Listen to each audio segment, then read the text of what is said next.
नमस्कार। आज मैं आपके साथ जुड़ रहा हूँ। आदरणीय पांडा साहब हैं। नमस्कार, स्वागत है आपका हमारे यहाँ। देखिए, पांडा साहब ने एक पुस्तक लिखी है, बहुत अच्छी पुस्तक है। पुस्तक का नाम उड़िया में लिखा है। मेरे विचार से इन्होंने लिखा है हर दिन समय समय की बात इन्होंने लिखा है। और ये उड़िया भाषा में ये है, इन्होंने लिखा है समय समय कथा। अभी मैं भी सीख रहा हूँ। तो आज मैं सर से बात करूंगा। सर का एक संक्षिप्त परिचय दे दूं कि साहब पीआरओ हैं सरकारी संस्थान में। इसके अलावा इनकी रचनाएं छपती रहती है।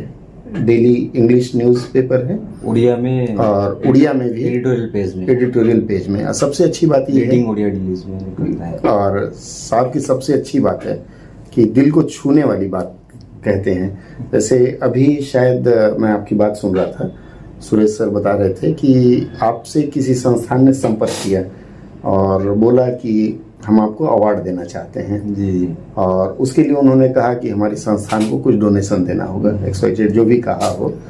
तो ऐसी चीज़ें दिल को छू जाती है। और ठीक अगले दिन आपने उस पर एक आलेख लिखा था। जी। तो मैं सर जानना चाहता हूँ, आप मुझे बताएंगे कि ये लेखन के क्षेत्र में कैसे प्रवेश किए?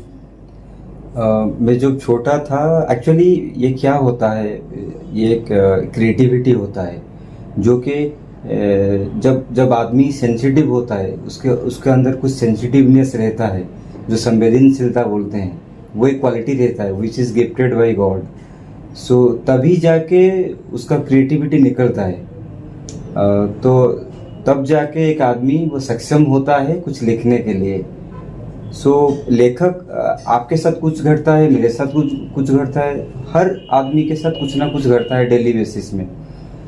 तो उसको लेके कोई भी कुछ लिख सकता है, लेकिन हम उसे, और वो कितना भी लिख सकता है उसको लेके। तो इन दैट केस हम उनको एक लेखक नहीं बोल सकते। लेखक कौन होता है? जो दूसरा किसी के दिल में, दिमाग में क्या बीत रहा है, उसको वो अपने अंदर अनुभव करेगा और उसको वो कन्वर्ट करेगा इनटू वर्ड्स। और कविता, प्रबंध या कोई गल्प के माध्यम से वो उसी के पास जाके उसको पहुंचाएगा, तब जाके वो लेखक बनता है। पहली रचना जो लिखी होगी, आपको याद होगा, पहली रचना किस विषय पर आपने लिखा था? मैं कविता लिखा था। बेसिकली मेरा जो उड़िया लैंग्वेज है, रीजनल लैंग्वेज उड़िया, उसमें ही लिखता हूँ। तो पहले जब छोटा था, एट द एज ऑफ 13-14, मैं छोटा कविता और छोटा शॉर्ट स्टोरीज लिखता था। लेकिन जब मेरा एज वो बढ़ता गया और लाइफ एक्सपीरियंसेस बढ़ा, फीलिंग्स बढ़ा, तब वो जो लिखना होता है उसमें एक मैच्योरिटी आया। तब जाके वो कुछ जो एस्टेब्लिश्ड पर्सनालिटीज़ होते हैं, व्यक्ति होते हैं, उनके द्वारा वो मतलब it is being accepted by them. एक चीज़ मैं पूछूंगा, एक्चुअली होता क्या है कि जब आप लिखना शुरू करते हैं तो सबसे पहले एक स्टेज मिलना, मतलब मंच मिलना कठिन होता है। कि मान लीजिए मैंने लिखा, कोई प्रकाशक ढूंढना कठिन होता है। तो आपने वो शुरुआत, चूँकि मैं अभी बात कर रहा हूँ तो ऐसे लोगों से बात करूँगा, ये आपका वीडियो ऐसे लोग देख रहे हैं जो लेखन के क्षेत्र में प्रवेश कर रहे हैं। अच्छा, लिखना शुरू किए हैं, एक तरह समझ लीजिए बच्चे हैं। तो लिखते तो बहुत अच्छा है, लेकिन उनको एक प्लेटफॉर्म मिलना कठिन होता है। तो वो प्लेटफॉर्म तक कैसे पहुँचे? पहली बात, आपको पेशेंस लेवल हाई रहना चाहिए। इसका मतलब ये नहीं कि आप लिख रहे हैं वो पब्लिश होगा जी। वो आप एक अच्छे समय तक उसको आपको वेट करना चाहिए। जैसे मेरे क्षेत्र में हुआ, मैं एक दिशा में बढ़ता गया, मैं लिखता गया, लेकिन मेरा कभी प्रकाशित हुआ नहीं था। लेकिन धीरे धीरे मैं डिफरेंट न्यूज़पेपर्स में भेजा और वहाँ सिलेक्शन हुआ। कभी कभी नहीं छपता था, कभी कभी छपता था, तो धीरे धीरे छपने लगा। फिर वो जो रीडर्स होते हैं उनका जो नंबर्स वो बढ़ता गया। वो फीडबैक्स मेरे पास भी आता था और उनका फीडबैक्स न्यूज़पेपर में भी जाता था।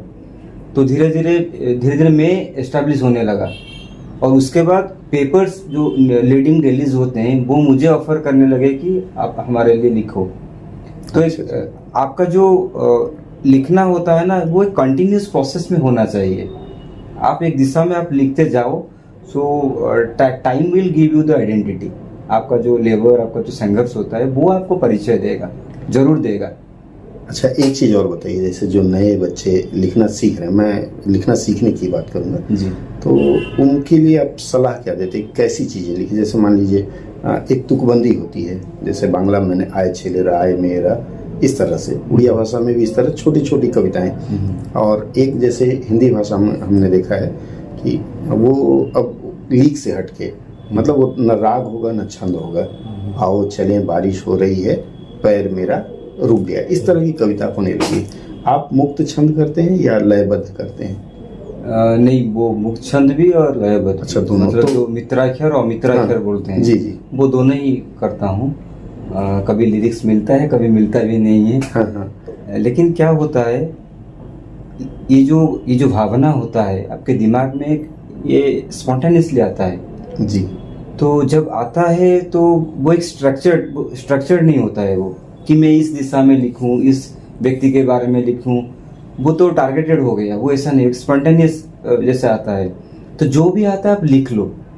तो धीरे धीरे जब जो स्टार्ट कर रहे हैं लिखने में, तो उसके बाद जो उसका जो फीलिंग्स, एक्सपीरियंस, ये लिखना में जब बढ़ता रहेगा, तब वो सेल्फ एनालिसिस करना चाहिए वो आदमी कि किस क्षेत्र में मेरा ज़्यादा दुर्बलता है, वीकनेस है, जी, सोशल इश्यूज में है या नेचर में है, किस में है, तो वो खुद आइडेंटिफाई करेगा और उस दिशा में, उस क्षेत्र में वो रिसर्च करेगा और वो बढ़ता जाएगा।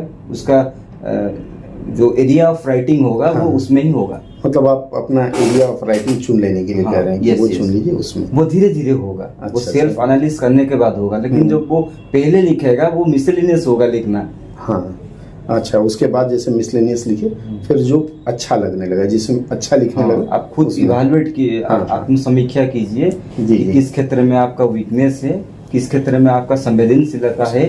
अच्छा, उस क्षेत्र में आप बढ़ सकते हैं आगे। अच्छा, आप फोकस कीजिएगा और बढ़ते जाइएगा। हाँ, एक चीज़ और पूछूंगा मैं, जैसे आप शादीशुदा हैं जी, बच्चे भी हैं जी, ऑफिस भी जाते हैं जी, और लिखते भी हैं, एक त्रिकोण बनता है, ट्रायंगल बनता है। ये जो हमारा ट्रायंगल बन रहा है, इसमें आप सामंजस्य कैसे बैठा पाते हैं? एक अच्छा क्वेश्चन है। देखिए, टाइम मिलता नहीं है जी, टाइम आपको निकालना पड़ता है कुछ अच्छा काम करने के लिए। दूसरा बात, जिसका पैशन और प्रोफेशन एक है तो उसके लिए प्रॉब्लम नहीं है, लेकिन जिसका पैशन और प्रोफेशन अलग है जी, तो उसमें उसको प्रॉब्लम होता है। उसके बीच एक बैलेंस लाने के लिए जी, मैं क्या करता हूँ, आप जो भी प्रोफेशन में रहते हो तो डेफिनेटली आप उसको 100% दोगे जी, क्योंकि वो आपका ब्रेड एंड बटर है। दूसरा बात, एक रेस्पॉन्सिबिलिटी बनता है आपका फैमिली के लिए जी, और उसको भी आप दोगे। आप कैसे, मैं क्या करता हूँ, मैं खुद का जो टाइम मिलता है सोने के लिए, खुद का जो टाइम मिलता है एंटरटेनमेंट के लिए, जी, मैं उस टाइम को यूज करता हूँ लिखने में और इसी से ही अपना खुशी निकालता हूँ। जी, बिल्कुल। एक चीज़ और बताइए मुझे, जैसे ये समय काटने की, मतलब यहाँ है, यहाँ से कट शॉर्ट करके हमने ले लिया।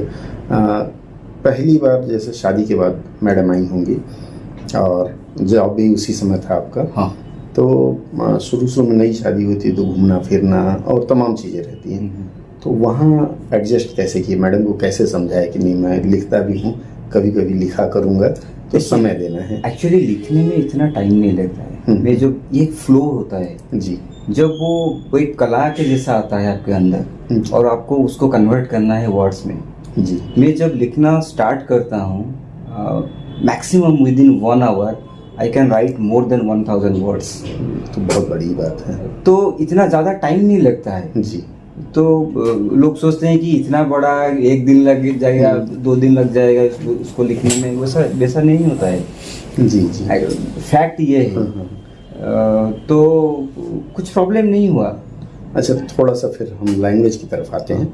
जैसे आप हाथ से लिखते हैं या टाइप करते हैं? मैं हाथ से लिखता हूँ पहले, उसके बाद उसको टाइप करता हूँ। तो जैसे आप उड़िया में, जैसे आपने ये लिखा है, तो ऑब्वियसली ये जो स्क्रिप्ट आपने लिखा है जी जी ये आपने टाइप किया जी जी, हुआ है। मैंने ही किया। तो ज़्यादातर आजकल के बच्चे हैं वो फोनेटिक में लिखते हैं, जैसे उड़िया में लिखते हैं ना, केम केम लिखना होगा तो KEM, मतलब उड़िया लिपि में नहीं लिखते हैं। अच्छा, ओके। तो इसके कारण कई बार जैसे हिंदी में भी मात्रा खराब हो जाती है, वर्तनी की शुद्धि आती है। तो आप सीधे अंग्रेजी में लिखते हैं या उड़िया में टाइप करते हैं? ये अंग्रेजी में लिखता हूँ और वो कन्वर्ट हो जाता है उड़िया में, लेकिन लिखने से पहले आपको एक कमांड रहना चाहिए आपके भाषा के, जिस भाषा में लिख रहे हो। जी, मैं इसी आप पे आ उसको, रहा था। क्योंकि के मतलब 3-4 ऑप्शन आ जाएगा, तो आपको जो करेक्ट होगा उसको चूज करना है। जी जी। तो जैसे मान लीजिए आजकल के युवा 90% देखेंगे इंग्लिश मीडियम में पढ़ते हैं जी, अपनी मातृभाषा जी, वो पढ़ना नहीं चाहते हैं। हर बच्चों में देखेंगे, अरे उड़िया मीडियम पढ़ेंगे, हिंदी मीडियम पे लोग मजाक भी बनाते हैं, उड़िया मीडियम पे भी। ऐसे बच्चे अपनी मातृभाषा सीखें और स्पेशली जो लैपटॉप, कंप्यूटर या मोबाइल है उसमें प्रयोग करें ताकि हमारी मातृभाषा बढ़े। इसके लिए क्या सुझाव देंगे ताकि युवा पीढ़ी इसको एक्सेप्ट करे? ये एक अच्छी बात है। हर कोई, जैसे कि आप हो, मैं हूँ, हमने जब कुछ बोलना शुरू किया, कहाँ से शुरू किया? अपनी मातृभाषा, माँ से ही शुरू किया। जी। तो वो माँ से ही मातृभूमि, माँ से ही मातृभाषा, माँ से ही हमारे माँ, वो सब आता है। जी। तो जिस वर्ड से, जिस लेटर से हमने हमारा बात शुरू करना सीखा, हम बात करने सीखा और बात शुरू किया, जी, उसको हम कैसे भूल सकते हैं? जी, भूलना नहीं चाहिए, किसी को भी भूलना नहीं चाहिए। हाँ, आज का जो प्रोफेशन होता है उसमें डिफरेंट लैंग्वेजेस ज़रूरत पड़ता है। जी। कुछ विदेशी, कुछ देसी लैंग्वेजेस ज़रूरत पड़ता है उसको सीखने के लिए। सपोज आप गांव छोड़ के शहर में आए पढ़ने के लिए, आपके मौसी के घर आए, तो वहाँ पे क्या हुआ ना, आपने मौसी की भाषा सीख ली? नहीं, उनके साथ एक कोरियल रिलेशन हुआ। वो जो 1-2 साल आप वहाँ पे शहर में रहे, तो तब क्या, और आपके मौसी से आपको कुछ स्नेह श्रद्धा वगैरह भी वो सब मिला, कुछ चर्चा, मतलब जैसे भी केयर वगैरह सब मिला। तो तब क्या आपके जो माँ है उनको भूल जाओगे आप? बिल्कुल नहीं भूलते। तो प्रोफेशन में ये जरूरत है। आज का जो प्रोफेशन होता है उसमें डिफरेंट लैंग्वेजेस ज़रूरत पड़ता है। जी। कुछ विदेशी, कुछ देसी लैंग्वेजेस ज़रूरत पड़ता है उसको सीखने के लिए। सपोज आप गांव छोड़ के शहर में आए पढ़ने के लिए, आपके मौसी के घर आए, तो वहाँ पे क्या हुआ ना, आपने मौसी की भाषा सीख ली? नहीं, उनके साथ एक कोरियल रिलेशन हुआ। वो जो 1-2 साल आप वहाँ पे शहर में रहे, तो तब क्या, और आपके मौसी से आपको कुछ स्नेह श्रद्धा वगैरह भी वो सब मिला, कुछ चर्चा, मतलब जैसे भी केयर वगैरह सब मिला। तो तब क्या आपके जो माँ है उनको भूल जाओगे आप? बिल्कुल नहीं भूलते। तो प्रोफेशन में ये जरूरत है, प्रोफेशन में जरूरत है कि दूसरा लैंग्वेज सीखने के लिए, वो दैट इज मोस्टली रिक्वायर्ड। तब क्या आपका जो मातृभाषा को आप उसको भूल जाओगे? नहीं भूलना चाहिए। तो हर कोई उसको प्रायोरिटी देना चाहिए, और जो आगे वाला पीढ़ी है उनके लिए भी एक रास्ता दिखाना, निकालना चाहिए। तो ये मेन है मेरा जो ये था कि ये टेक्नोलॉजी जो है, हम लोग ये बहाना करते हैं कि हमारे में कीबोर्ड में उड़िया भाषा नहीं है या बांग्ला नहीं है, मोबाइल में नहीं, इसलिए हम अंग्रेजी में मजबूरी में कर रहे हैं। तो ये एक मिसकंसेप्शन है बेसिकली। अभी तो गूगल बोर्ड में आ गया है, उसमें हर लैंग्वेज है, हर लैंग्वेज इट इज इनबिल्ड। तो मैं चाहूँगा कि आप हमारे दर्शकों को यह संदेश दें कि बेटर कौन है, मातृभाषा या मौसी की भाषा, इंग्लिश वाली? मौसी की भाषा जो होता है वो फॉर द टाइमिंग होता है। जैसे कि आप 8 घंटे कोई भी कार्यालय में काम कर रहे हो तो उसके लिए ठीक है, लेकिन जो बचा 16 घंटा, वो आप अपने वो जो माँ है, मातृभाषा है, उसको उसके ऊपर ध्यान देना चाहिए। कि मातृभाषा तभी बढ़ेगी जब आप उसको टेक्निकली एडवांस करेंगे और कंप्यूटर, लैपटॉप, मोबाइल में उसका प्रयोग भी करेंगे। जी यही आप कहना चाह जी रहे जी हैं। तो मुझे लगता है मित्रों, आपको सीखनी चाहिए। और मैं चूंकि उड़ीसा में आया हूँ तो मैं सर की इस पुस्तक को प्रयास करूँगा पढ़ के और इसको आपके लिए हिंदी में प्रस्तुत करूँ। आपको मुझे लगता है आपत्ति नहीं होगी अगर मैं इसको पढ़ के। It contains 30 heart touching stories, जी सैड सर। स्टोरीज। जी, so I think everybody will love it. तो मैं प्रयास करूंगा कि इसको मैं हिंदी में रिप्रोड्यूस करूं। जी। आपकी अनुमति चाहिए होगी। नहीं, और माय प्लेजर। जी, और मित्रों, अगर आप लोग भी सर से जुड़ना चाहते हैं तो आप बताइए, चूंकि सर का बहुत बड़ा संसार है लेखन का। और फिर चलते चलते आज ही मेरा एक आर्टिकल निकला है, एक उड़िया लीडिंग उड़िया डेली में, मातृभूमि मातृभाषा ममता। तो मैं चाहूंगा कि उसको हम हिंदी में भी पढ़ें। आप मुझे उसका रॉ कॉपी कर दें। हाँ जी, हाँ। सर, आप आए हमारे यहाँ, बहुत अच्छा लगा। और मैं चाहूँगा कि मातृभाषा के उत्थान के लिए आपकी यह सेवा अनवरत चले और हमारे जैसे लोगों को भी आपसे प्रेरणा मिले। बहुत बहुत धन्यवाद। नमस्कार। धन्यवाद।